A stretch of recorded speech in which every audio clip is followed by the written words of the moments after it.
besar kuasa-Nya, dahulu, sekarang, dan sampai selamanya. Kasih-Nya tak pernah berubah. Yesus Tuhan, mulialah namanya. Yesus Allahku, besar kuasa-Nya, dahulu, sekarang, dan sampai selamanya. Kasih-Nya tak pernah berubah. Dia sanggup, Yesus sanggup melakukan perkara yang besar. Dia sanggup, Yesus sanggup memulihkan yang terluka, menyembuhkan yang menderita. Dia sanggup memulihkan hidupku. Dia sanggup memulihkan hidupku. Oh, Dia sanggup memulihkan hidupku.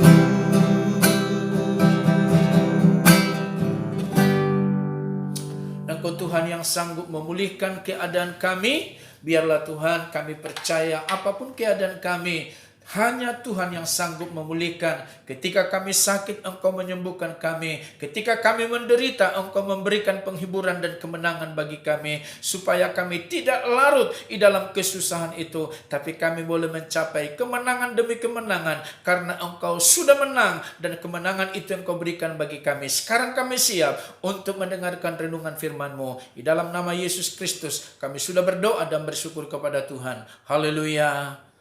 Amin. Puji Tuhan, senang kembali bertemu dengan Bapak Ibu Saudara sekalian, dan pada hari ini kita akan dengarkan firman Tuhan untuk menindaklanjuti renungan topik yang kita sudah dengarkan bersama-sama, dan kita akan melihat sesi kedua ini. Tetap topiknya digoda namun tidak tergoda, dan sekarang godaan itu yang disodorkan, iblis menggoda supaya Yesus menunjukkan kemampuan spektakulernya atau mendemonstrasikan mujizat. Karena itu saya akan bacakan di dalam Matius pasal 4 ayat yang ke-5 sampai ayat yang ke-7. Demikianlah firman Tuhan. Kemudian iblis membawanya ke kota suci dan menempatkan dia di bubungan bait Allah. Lalu berkata kepadanya, "Jika engkau anak Allah, jatuhkanlah dirimu ke bawah, sebab ada tertulis, mengenai engkau ia akan memerintahkan malaikat-malaikatnya, dan mereka akan menatang engkau di atas tangannya, supaya kakimu jangan terantuk kepada batu." Yesus berkata kepadanya, "Ada pula tertulis, janganlah engkau mencobai Tuhan Allahmu." Kita lihat di sini ada suatu masalah kembali yang lebih besar lagi. Kenapa saya katakan lebih besar daripada yang lalu? Bagaimana iblis meminta supaya Yesus mengubah batu jadi roti, tetapi sekarang cobaannya atau ujiannya, godaannya jauh lebih besar. Kenapa saya katakan lebih besar? Karena Yesus dibawa ke kota suci. Lalu di bubungan bait Allah itu, iblis berkata kepada Yesus, "Sekarang jatuhkanlah dirimu. Sudah ada tertulis mengenai engkau, Itu dikutip dari Mazmur 91 ayat 11 sampai ayat 12 tentang malaikat-malaikat yang diperintahkan oleh Elohim untuk menatang, ya. Ketika dia jatuh, tidak sampai terantuk kakinya kepada batu. Nah, di sini iblis memakai ayat. Ini sangat hati-hati, ya.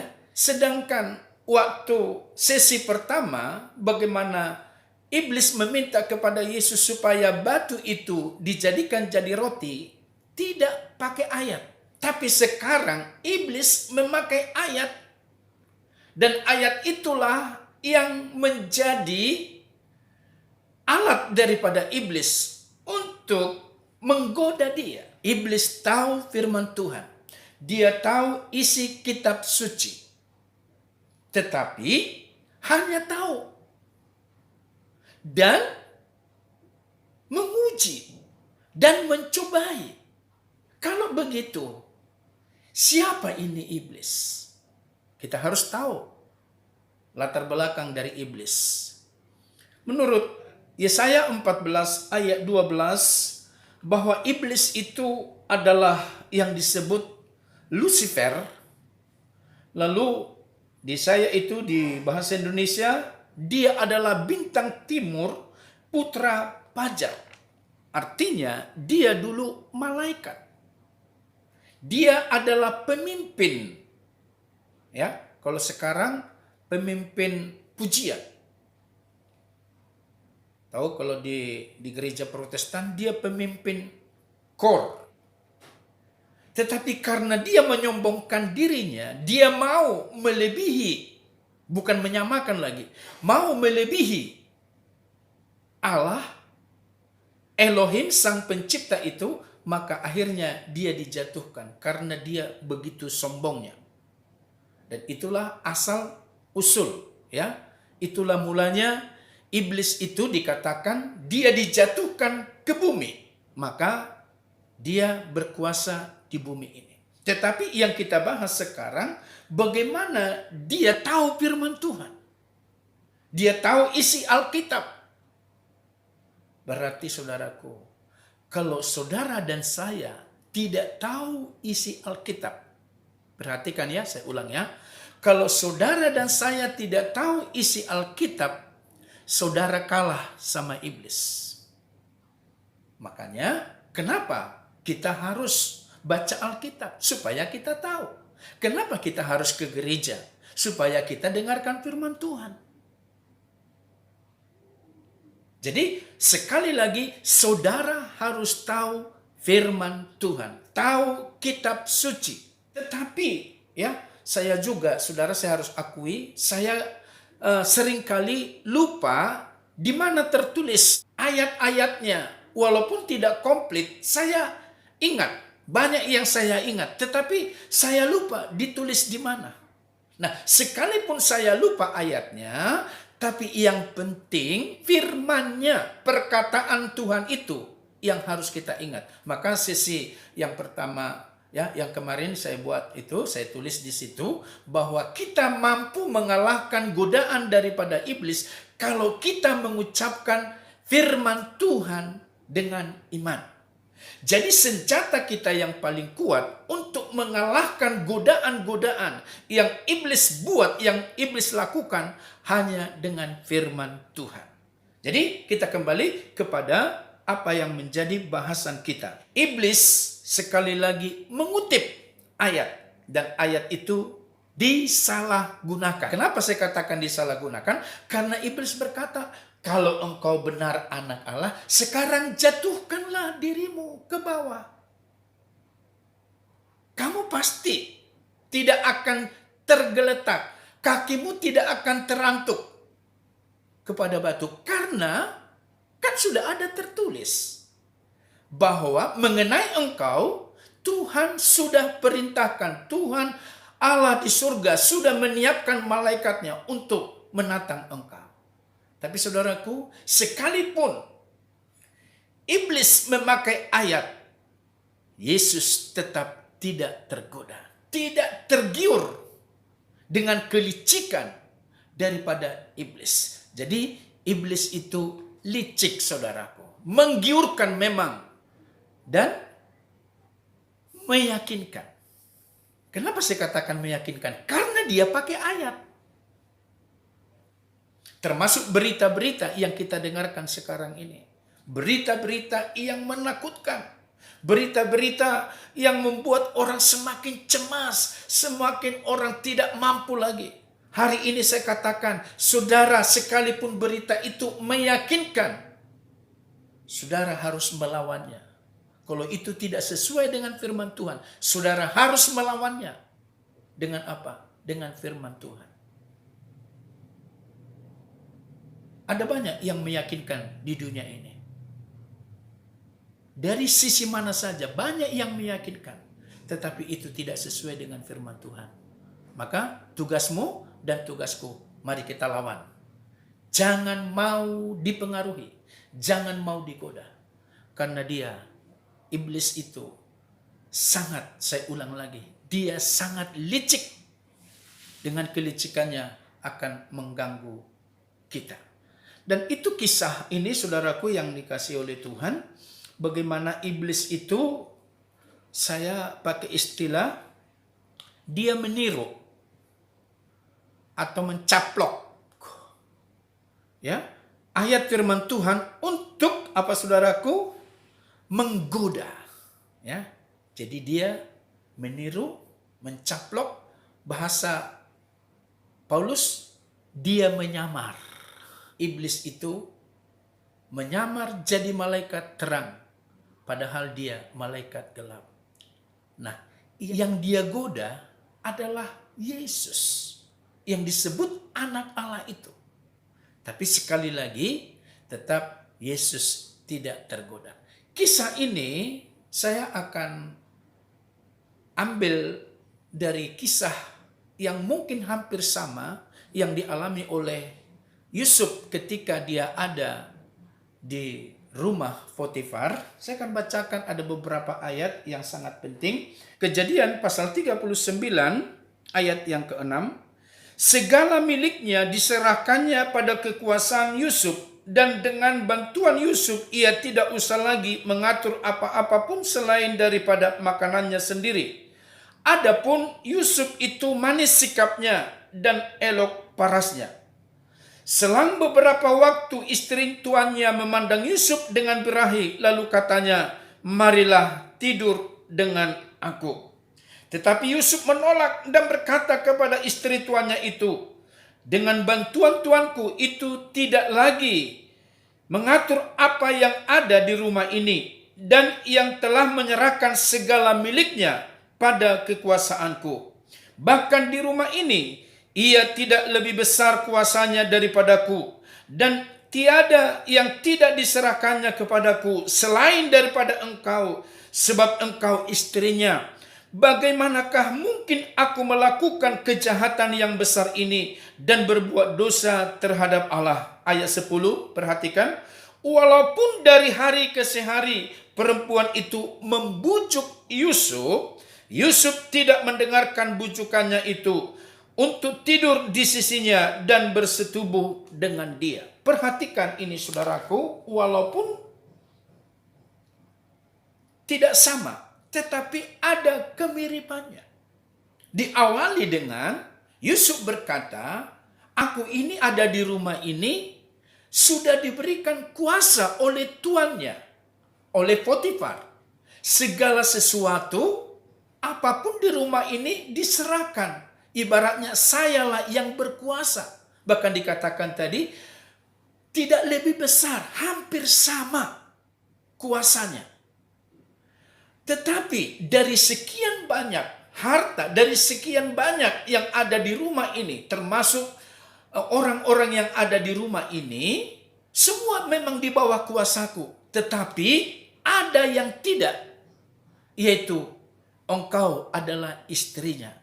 Dan tidak mungkin saya melakukan dosa yang besar ini, karena dia takut akan Tuhan. Tapi sekalipun Yusuf sudah menolak karena memang dikatakan dia sangat tampan.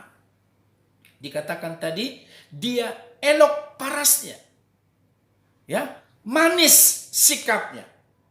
Nah, karena sikapnya inilah dia dibujuk dari hari ke sehari. Tetapi Yusuf menolak bujukan itu. Digoda, tapi dia tidak tergoda. Dia sudah menyatakan, semua ada di bawah kuasaku. Tetapi ada satu, yang aku harus takut akan Tuhan. Aku tidak mau melakukan dosa ini. Karena istri Potifar mengajak dia untuk tidur. Nah, ini yang saudaraku benar-benar menjadi suatu gambaran di dalam hidup kita. Sekarang, di zaman kita ini pun banyak godaan. Bukan hanya wanita yang menggoda laki-laki, tapi sekarang laki-laki pun menggoda. Jadi ada begitu banyak godaan. Saudara dan saya harus menjaga kekudusan. Apa yang dinyatakan oleh Yusuf. Tidak mungkin. Bagaimana mungkin aku melakukan dosa yang besar ini? Kenapa? Yusuf dengan berani, dengan lantang dia mengatakan itu. Karena di dalamnya, ya, di dalam dirinya, di dalam hatinya sudah ada firman. Takut akan Tuhan sudah termeterai, sudah tertanam di dalam hatinya. Jadi kalau ada dosa, kalau ada tawaran, itu walaupun itu gratis atau apapun itu namanya, ya. Yang gratis pun dia tolak. Dan itu akan kita hadapi. Itu akan kita jumpai. Tetapi saudaraku, kita belajar dari peristiwa ini. Supaya kita betul-betul jangan mau saudara tergoda, walaupun digoda. Dan saya akan sampaikan sebagai penutup dari renungan ini. Ketika iblis berkata, jatuhkanlah dirimu. Lalu Yesus menjawab dengan jelas saudaraku. Ada tertulis, janganlah engkau mencobai Tuhan Allahmu. Jadi Tuhan itu, Allah itu, Elohim itu jangan dicobai. Arti dari mencobai adalah tidak mempercayai pertolongan Tuhan. Merasa ragu atas pertolongan Tuhan. Itu kalau orang mencobai. Dan kita tidak boleh mencobai. Itu tertulis di dalam Ulangan 6 ayat 16.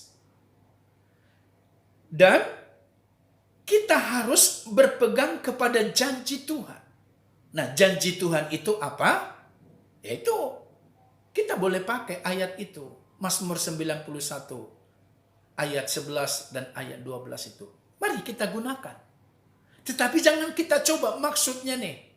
Kita naik ke pohon atau dari rumah, lalu kita loncat dari lantai 2, dan kita berkata, oh saya yakin ada malaikat Tuhan akan menjaga. Kalau kita lakukan itu namanya mencobai. Jangan kita mencobai. Dan kita harus yakin bahwa Tuhan menjaga dan memelihara kita. Dan sekarang yang saya katakan tadi, kita cukup memegang janjinya. Janji itu tidak perlu diuji, melainkan dipercayai. Sekarang pertanyaannya, sudahkah kita percaya kepada janjinya, atau kita hanya mau percaya kalau Tuhan sudah merealisasikan janjinya, membuktikan janjinya? Kalau sudah terbukti, baru kita percaya. Itu bukan lagi keyakinan, itu bukan lagi iman. Tapi iman itu, Alkitab berkata di dalam Ibrani 11 ayat 1, iman itu adalah dasar dari segala sesuatu yang kita harapkan, yang kita tidak lihat, namun kita percaya bahwa kita akan menerima atau mendapatkannya. Itulah dasar dari iman. Jadi sekali lagi, jangan kita mencobai. Dan itulah alasan dan itulah dasar Yesus untuk menolak godaan itu. Maka iblis tidak berkutik lagi. Karena Bapa di surga, Allah kita tidak boleh dicobai, tetapi diyakini. Nah, kalau Yesus menang terhadap godaan itu, maka kita pun harus menang. Ada begitu banyak godaan yang ada di sekeliling kita. Khususnya jangan sampai kita shock action. Ya, Yesus memang mampu. Yesus memang dia pembuat mujizat. Tapi dia tidak mendemonstrasikan kekuatan. Dia tidak mendemonstrasikan kekuasaannya. Tetapi dia tetap menunjukkan dirinya adalah yang hormat kepada Bapa di surga yang mengutus dia. Begitu juga dalam hidup kita. Kita harus hormat kepada Tuhan. Jangan mencobai Tuhan, tetapi yakinilah Tuhan. Percayalah kepadanya, sebab dia Tuhan yang baik dan luar biasa. Kiranya saudara dan saya meyakini apa yang saya sampaikan ini menjadi berkat bagi kita semuanya. Amin. Mari kita berdoa. Tuhan, terima kasih kepadamu. Hari ini kami bersyukur oleh anugerah-Mu kembali kami dengarkan firman Tuhan. Biarlah apa yang kami dengar ini menjadi, oh Tuhan, kekuatan supaya kami tahu dan kami boleh melakukan dalam hidup kami. Ketika kami digoda, khususnya tentang kami punya kemampuan, kami punya kuasa, diberikan kuasa, tapi kekuasaan itu kami tidak salah gunakan. Kami tetap hormat akan Tuhan, tidak akan menguji. Kami tetap menghargai, kami tetap percaya bahwa perlindungan-Mu, penyertaan-Mu, pertolongan-Mu kepada kami. Kami tidak harus melihat dulu kenyataannya baru percaya. Kami percaya walaupun kami tidak melihat bahwa Tuhan beserta dan menjagai kami. Hari ini kami bersyukur dan berterima kasih buat kebenaran firman-Mu. Dalam nama Yesus Kristus kami sudah berdoa. Haleluya. Amin. Sampai ketemu kembali. Tuhan Yesus memberkati. Amin.